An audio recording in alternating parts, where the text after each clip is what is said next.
សួស្តីបងប្អូនទាំងគ្នានៅក្នុងវីដេអូនេះខ្ញុំមកធ្វើការបង្ហាញអំពី tip ខ្លីមួយទាក់ទងជាមួយនឹងការ remove ទៅលើ reflection នៅលើរូបភាពរបស់យើង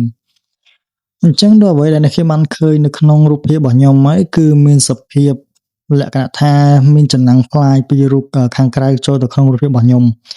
អញ្ចឹងដើម្បីធ្វើការលុបទៅលើការ reflection នឹងបានអ្នកគ្នាអាចធ្វើការ copy layer របស់យើងមកមួយទៀតមកបន្ទាប់ពីហ្នឹងគឺខ្ញុំធ្វើការ reach ឈ្មោះដាក់ថា remove reflection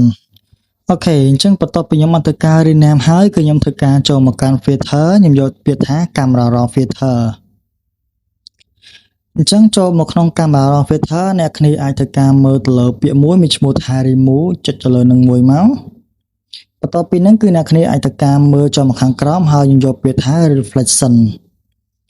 ចុចទៅលើនឹងមួយហើយអ្នកគ្នាឃើញពាក្យថា quality ជាមួយនឹង color មួយមានឈ្មោះថា preview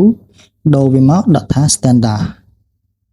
បន្ទាប់ពីហ្នឹងគឺអ្នកគ្នាអាចធ្វើការចុចពាក្យ apply មួយអញ្ចឹងត្រង់កន្លែងនេះគឺអ្នកគ្នាអាចធ្វើការរងចាំវាប្រហែលជា1នាទី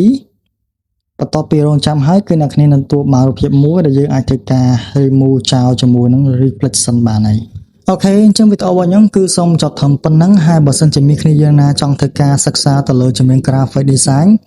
អ្នកទាំងអស់គ្នាអាចធ្វើការសិក្សានៅសាលា SC Academy បានអរគុណជម្រាបលាជួបគ្នាវីដេអូក្រោយ